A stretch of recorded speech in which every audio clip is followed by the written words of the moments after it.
While your day is winding down, they're just getting started. This is South Coast Tonight with Chris McCarthy and Marcus Farrow. They've got you covered on all the news of the day, from local issues to politics on both sides of the aisle.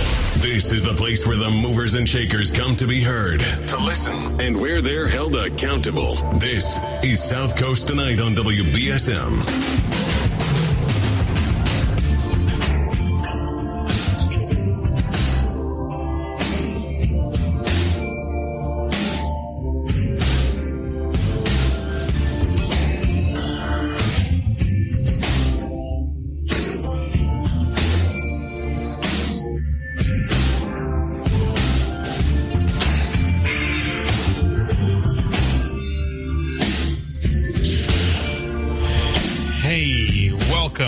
Welcome to the third hour of the show. I'm Marcus.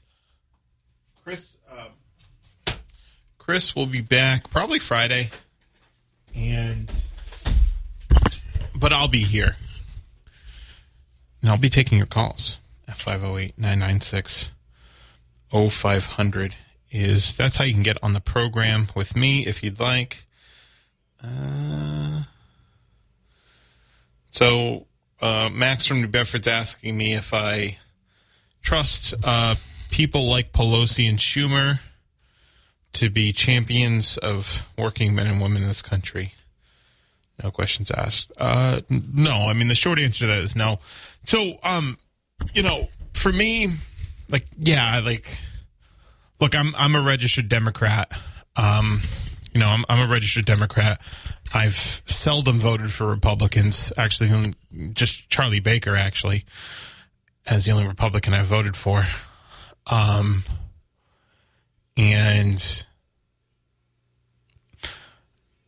I don't think people like Pelosi. Here's my thing on Pelosi. I think Pelosi was during the Obama years, the first 2 years of Obama, I think she was a very effective leader, speaker, in terms of getting the key legislation passed in that Obama needed to get passed. A lot of it, anyway. I think they could have done more. I think, actually, they missed a once-in-a-lifetime opportunity. Obama's chief of staff, Rahm Emanuel, had said never let a good crisis go to waste. And I think in a lot of cases, I didn't let it go to waste, but there were some missed opportunities there, of course. But I think a lot of the reasons there was missed opportunities is because there's people, even in the Democratic Party and Democratic leadership, that are still beholden to, corporate interests or, the interests of the financial industry. But for Pelosi and Schumer in particular, I think Pelosi is a really effective boogeyman or boogeywoman, let's say. I think Schumer is too, and maybe no matter who they put there, that's going to be the case. Although I don't necessarily know if Harry Reid got as much flack as they did.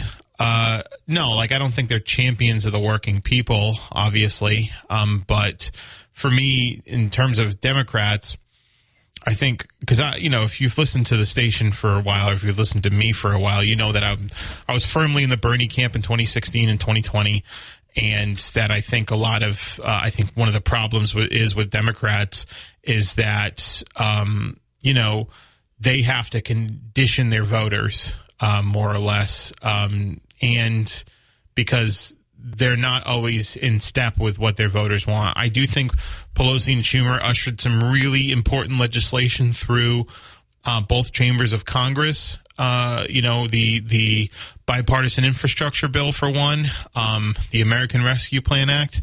I think there was, and the Inflation Reduction Act. Those are all very, very big, comprehensive, record-breaking pieces of legislation. And I think that was a good thing. But by and large, do I think they're champions of the working people? No. I think Nancy Pelosi actually makes it a case to mock working people and working people's aspirations, and mock some of the stuff in the left flank of her party, the Green Dream or whatever you call it, or when we talk about universal health care, Medicare for all, who's going to pay for it? So I think in a lot of ways, no. In fact, she's openly mocked a lot of the things that I want to see happen. So, no, I'm not a huge fan, obviously. But for me, with Democrat, but do you think Kevin McCarthy, conversely, you can Do you think Kevin McCarthy is going to be a champion for working people, right? Or, Richard Burr, who was chair of the Senate Intelligence Committee, was a Republican who was caught insider trading, right? He was caught insider trading based on information he had on the pandemic while turning around and saying that the pandemic was fake, right? People like that. Like, no, I think there's a lot of people in Congress that are not. I think we're lucky to have a good congressman in Bill Keating, but I think there's a lot of people up there that aren't necessarily there for the right reasons. And for me, voting Democrat in a lot of ways is a way, especially on the national level, is, I think, harm reduction from what I think is kind of the awfulness of the National Republican Party. So, and I think you saw that. I think a lot of people felt the same way in the midterms based on how the turnout was. 508-996-0500. Good evening. Good evening, my friend. How you doing? Good. How are you? Oh, hanging in there. Yeah, that gentleman that called about the Florida and having DeSantis and Trump on the same ticket, I think they can do that. I think what they try to do is balance the ticket, and it would still be a balanced ticket, by practice, not by law, because in a sense, Donald Trump is a New Yorker, if you want to look at it that way, and DeSantis is more from Florida. So I don't. Well, their resident states are in. Yeah, in Florida, but still. Where's Trump make all his noise from? New York, So that sort of thing there. So I think that's just a sign of balancing the ticket. If you have somebody from the north, you get somebody from the south. You have somebody from the east, you get somebody from the west to try to draw votes. The other thing I wanted to ask you is, did the mayor come in tonight? Yeah, he was in at 7 to 8. I missed him then. Yeah. I was listening to Tim's program this morning, and I guess he made no bones about it that he's staying right where he is. He's not pursuing any job or anything with the new administration. So I think that's his official answer. Well, it's his official answer. No, I'm not saying No, I'm not saying I know anything. But that's that's. Come on, Marcus, you and McCarthy know. You guys know. That's the boilerplate answer, and I brought it up to him earlier. Yeah, I didn't get to hear it. Sorry. Yeah, no, it's fine. I brought it up earlier, and I made just a quick comment about, hey, you going to run again? Mm-hmm. And he was non-committal, so which I wouldn't it's early. I wouldn't expect him to necessarily be unless he was really committed. Mm-hmm. Well, let's put it this way. Here's what you can read into it: is that the fact that he is non-committal now to not running again means he's at least thinking about it. Okay, I think. Or he's got something else going on. He doesn't want to tip his hat. Yeah, well, he went all the way to England to try to bring win. Well, yeah, no, he believes in the work either way. Even if he's not going to be here, he wants that to. That could indicate that he's planning on staying to bring wind power to the area. It could. I mean, I think in any event, I think he does that because he believes in. I think he believes in the work. I think he likes the job and believes in it. But I'm not sure. I couldn't wrangle an answer out of him, unfortunately. Well, the thing, I won't stop trying. The thing is just like with Paul LaRue. I wonder, what his game is in a way. He moves from job to job to job, never promising never to stay too long in one place. Is he planning on moving like that so they can't, stick anything to him if he stays in one job long enough? That's honestly, I think I brought that up on when Mayor Lang was here on Friday. I think I said that to him because we talked about like running like with a record, right? Yeah. Having a record to run on, and I said no, you don't need a record because if you have a record to run on, that means there's good and bad stuff on that record. You just got to keep moving. But no, here's the thing with Haro. He was in the State House for 8 years. Mm-hmm. He was mayor for 3 terms, and he seems to. I read a lot of now. I'm like reading the Sun Chronicle all the time. Mm-hmm. He's got me interested in Attleboro politics. Yeah. He seems to have been a very good mayor over there, or at least a very well liked, popular incumbent there. Mm-hmm. So it seems like he's doing a good job. I don't think I think. I do think he was, he was very candid about him looking for something else to run for. Yeah. and that opportunity presenting itself, the sheriff's office. So I think he's interested in doing the work. How old is he? 46. Oh, to me, by not staying too long in a place, and I'm for rotation in office, that's why if the mayor moved on, I wouldn't be upset, because I think anybody that stays too long in a certain area, it's not good for democracy. I agree with you. So if he wanted to move on, that would be fine. I think he's been a good mayor. I just, I'm not telling him to do either or. The problem I got is with your friend Mr. Dunn. When Mr. Dunn said it's the mayor's way or the highway, that's not democratic. You got to work with everybody. And again, on Brian Gomes' side of it was that a lot of people left not because of the pay, but because they went to him with policies. Yeah, but that's BS. That's BS. He went to him with policies, and the mayor gave him a cold shoulder to it. And that would blend in with you Dunn's My Way or the Highway. You want to be here, you do it my way. Take off. Yeah, I guess. I just think. It's an actual fact that the city, New Bedford city workers are underpaid. I mean, there's real statistics there, and Hugh Dunn would actually say that himself, because before Hugh Dunn was leaving, he has in his ordinance committee that pay raise, and he's supportive of it. So even if I don't buy it. I think that people that were saying, he's hurting their feelings, that's why they're leaving. I think those people are just looking to take a swipe at the mayor.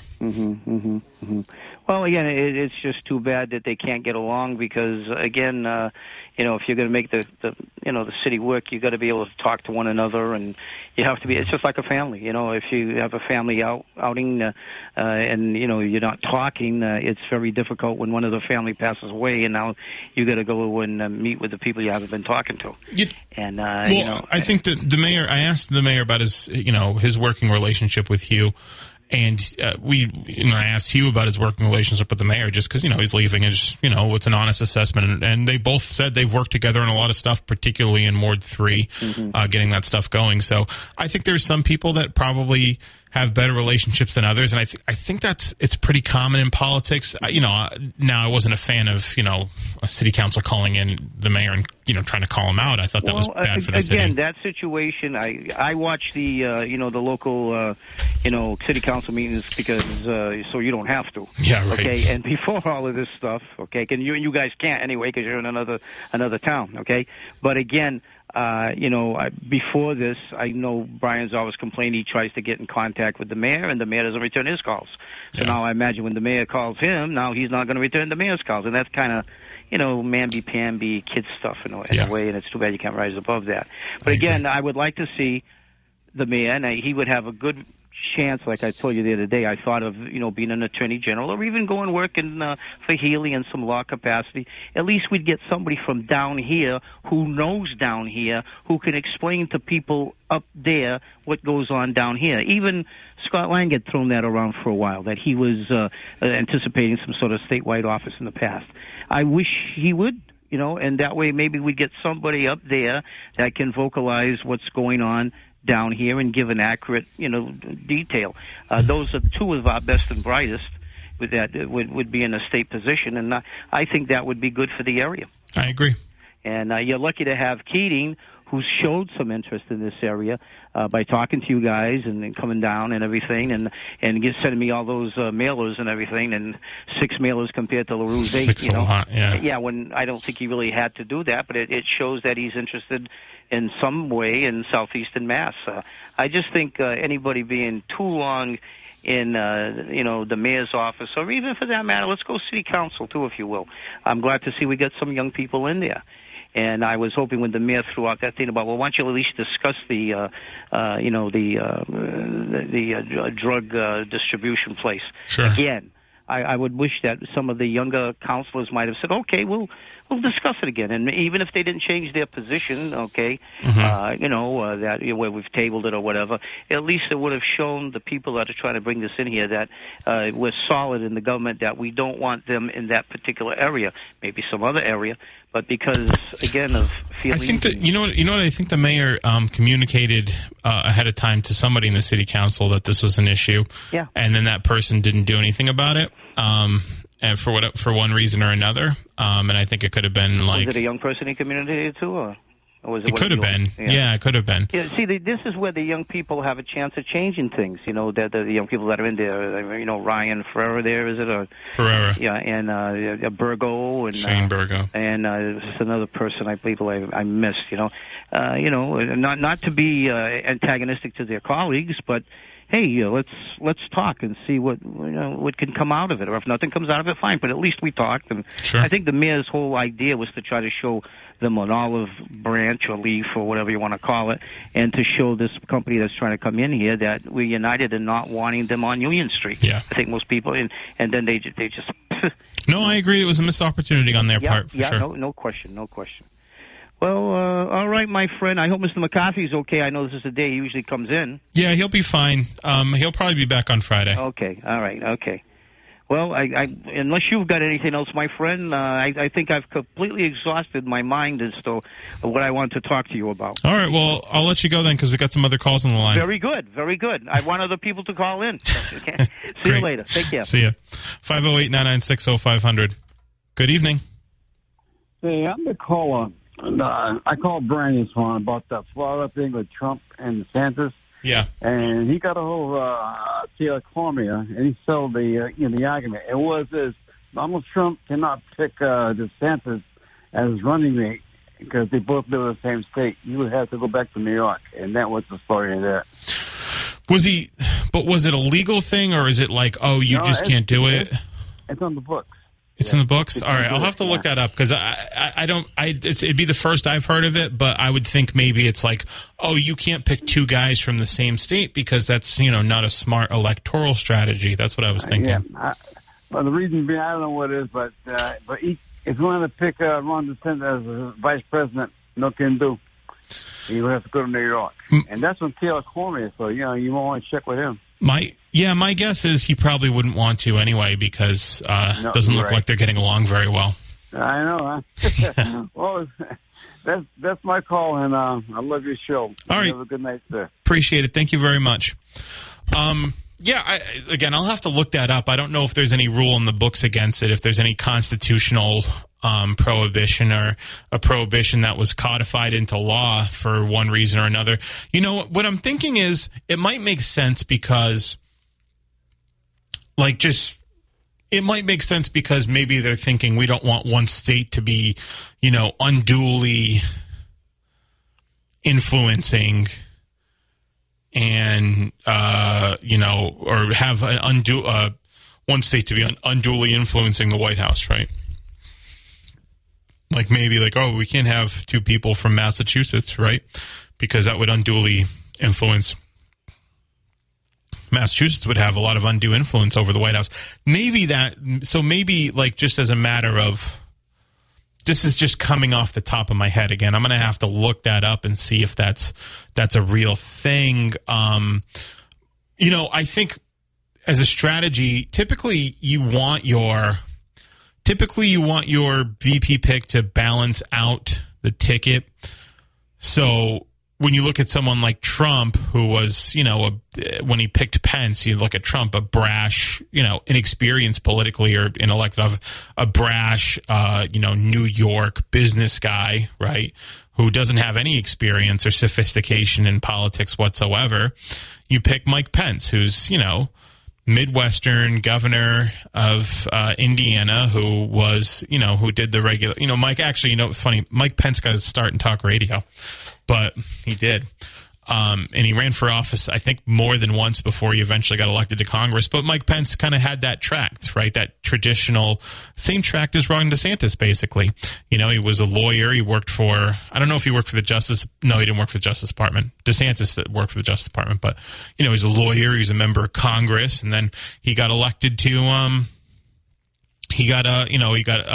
elected to the government and, to governor and ran the state and all of that. So typically you look at Obama, frankly, they just needed an old white guy because he was the first black president, or the first black major party candidate that got nominated. So they needed someone to balance out the ticket there, someone with more, experienced someone with Joe Biden had a lot of experience, obviously, been in the Senate for 40 years at the time, close to 40 years at the time. So obviously they needed someone like that. And they needed an old white guy. So it wouldn't scare a lot of people. I mean, that's just what it is. So makes sense. That's why Hillary's VP pick was so confusing. I remember, one of the arguments I think when Clinton picked Gore was like, why are you picking two Southern Democrats? So I guess it's not always necessarily the thing you need to do, but because Bill Clinton was, the governor of Arkansas, and he picked Al Gore, who was the senator from Tennessee, and I think the argument back then was, why are you picking two Southern Democrats? Shouldn't you pick someone that's going to balance out the ticket? Then again, Gore picked Joe Lieberman, one of the probably worst picks, one of the worst VP picks in maybe modern American history. The worst one being Tim Kaine for Hillary Clinton. That was probably the worst VP pick maybe ever, but definitely the last 50 or so years. All of them make somewhat sense except for Hillary Clinton's. Actually, there's no reason for it. No reason for it at all. Tim Kaine was a terrible pick. He was not particularly personable. He wasn't from a state that they needed to win. He didn't represent a demographic that they needed to win, that they needed to shore up and show out. He was very conservative. He was pro-life. It was just a comprehensively terrible pick. One of the many mistakes that she made. But yeah, so typically you don't want your VP pick to be from the same state because you're trying to balance the ticket, right? You're trying to balance the ticket. You're trying to, it's all the things that candidate A lacks, candidate B makes up for, and they're a nice contrast, right? That's what you present. It's not necessarily, not necessarily in practice. The president can then just, put the VP on the shelf. See also Kamala Harris. But whether or not that's a rule, I would think that would make the most sense to me is that if that's a rule, it's because they don't want two people from the same state running on the ticket because it would unduly influence these two states would unduly, this one state would have undue influence over the White House. For a long time, the VP was the runner-up in the presidential election. So I'd wonder if it's some sort of vestige of that, right? But if they really wanted to do it, Trump could just, I guess, switch his home state. But the thing of it, switch his home state back to New York, because he switched it to Florida for the 2020. It was New York when he ran, and then he switched it to Florida for the 2020 election. And,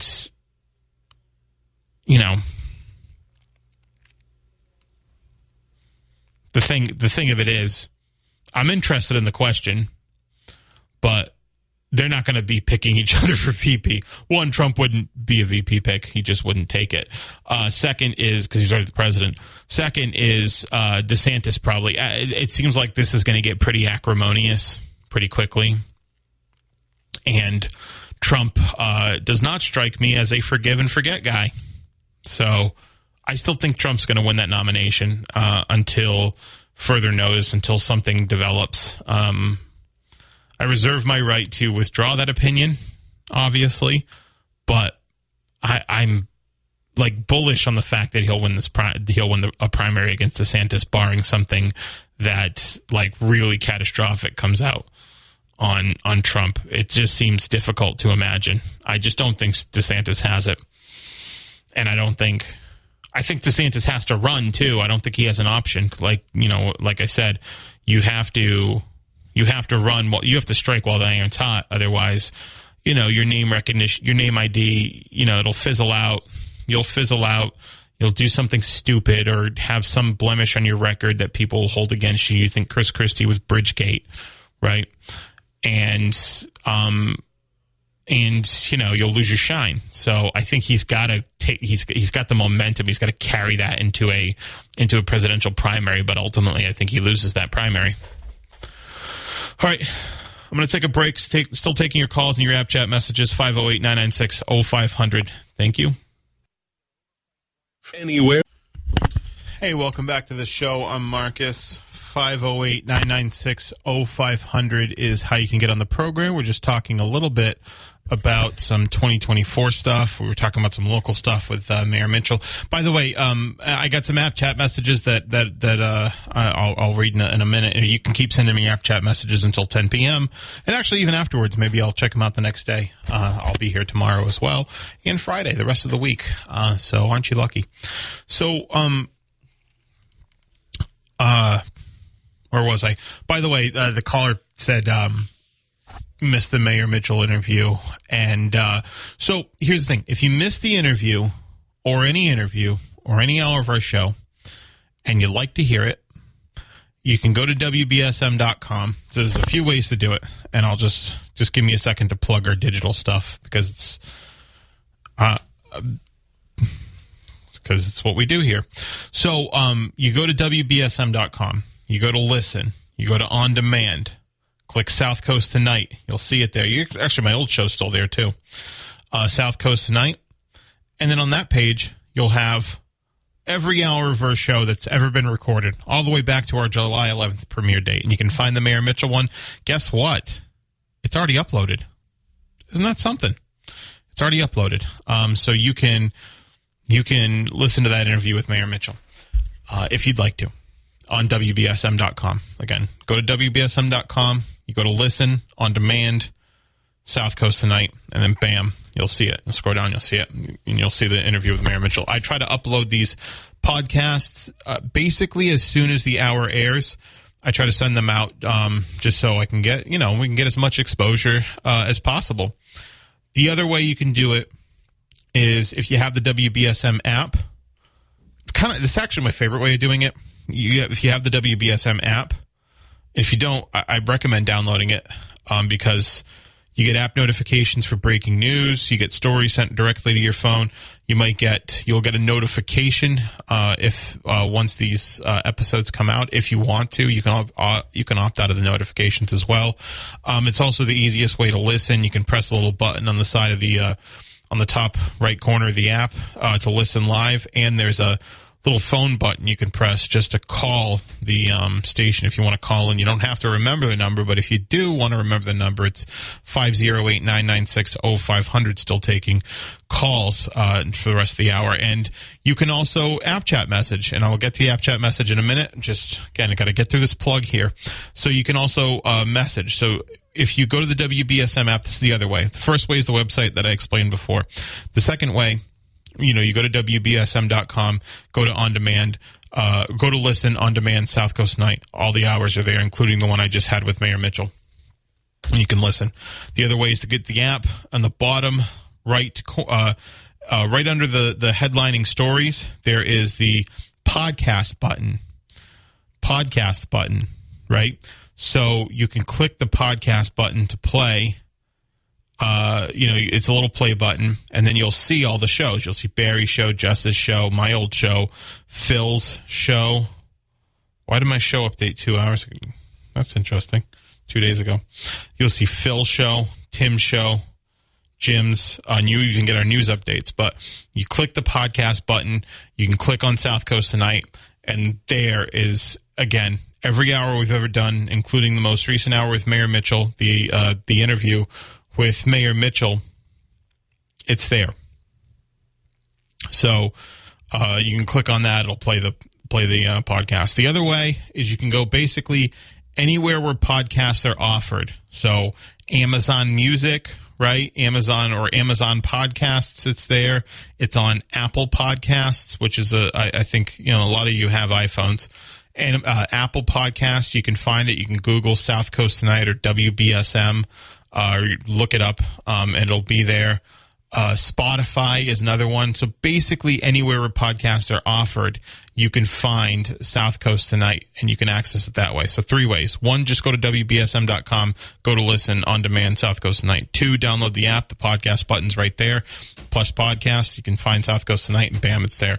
3 is anywhere, any podcasting platform you use, you look up WBSM, you look up South Coast Tonight, you're going to find our podcast. So those are the 3 ways you can listen to the podcast. If you maybe missed the interview with Mayor Mitchell or missed another interview that we had, we've had a couple of DAs on recently. We've had a few other great guests, and we'll continue to have some great guests. And if you're not able to listen to it live, that's the best way you can access the content afterwards. So plug successful. And you can app chat message if you have the app. I think the app's the best experience.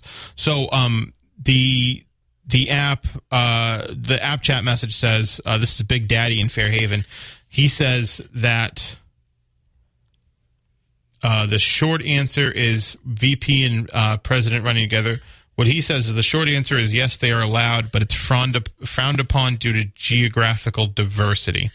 So that was kind of what I said earlier, right? Like, you don't want necessarily one state to unduly influence the white. Not that, that's what people would say. That would be the argument against it. That would be the reasoning for making it, constitutionally barred. I'll do some due diligence, but that seems to that stands out as making a lot of sense to me. As well, so we'll figure that out. We'll figure that out, though. I appreciate the Big Daddy for the explanation. I think that I think that makes sense to me. That it is allowed, that it's not constitutionally barred, or barred is a matter of law, but people don't like to do it because of wanting to have geographic diversity. That makes sense to me. But 508-996-0500 is how you can get in the program. I'm going to take another break. 1420 WBSM is now also on 99.5 FM. Get breaking news alerts, stream audio, send us text messages, and get live traffic and weather updates all on the WBSM app. Download it now from your app store or at WBSM.com. Hey, welcome back. I'm Marcus.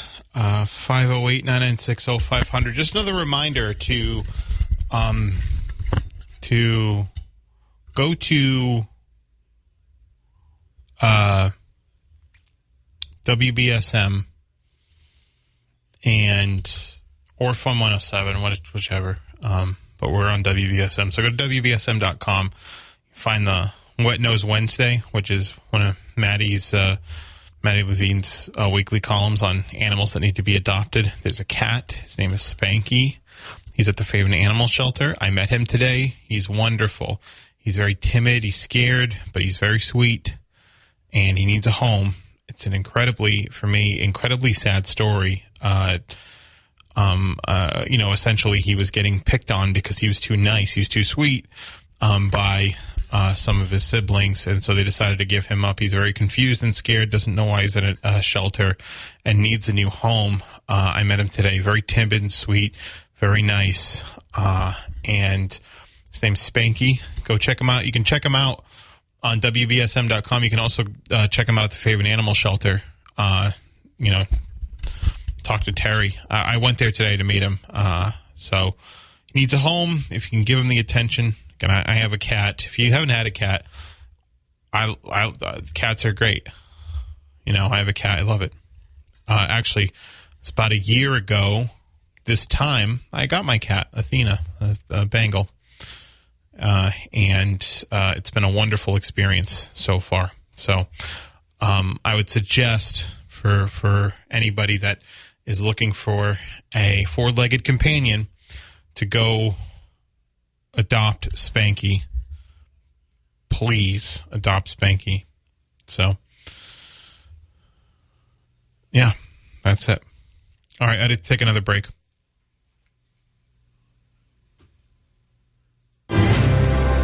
14. Marcus, we're just closing out here. I do appreciate Mayor Mitchell for coming on, always giving us that extra hour here and there on Wednesdays. Appreciate him making us available to both our daytime and nighttime audiences here on South Coast Night, and for extending the conversation beyond his weekly segment for Tim when we ask him to. I think it's really nice of him to do that. And I appreciate how much he appreciates the local media.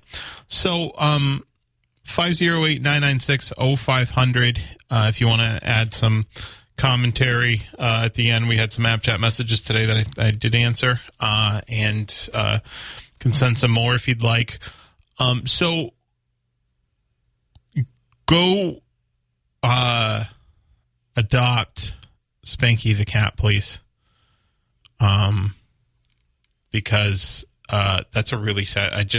That story again, just as a cat owner and a human being, I guess, really struck me as a really sad story. And I think Spanky deserves a home, and you can give him one. So. And call them the numbers in the column, so you can go check it out. It's right on our front page. It's on the app. It's on the website. You can check it out.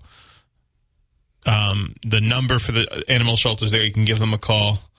Again, I met Spanky the Cat today. I was with Terry, who's a friend of the show, was on the show not too long ago, and we'll definitely come back on. It was a really interesting segment, but Terry Cripps, the animal officer of Fairhaven, but.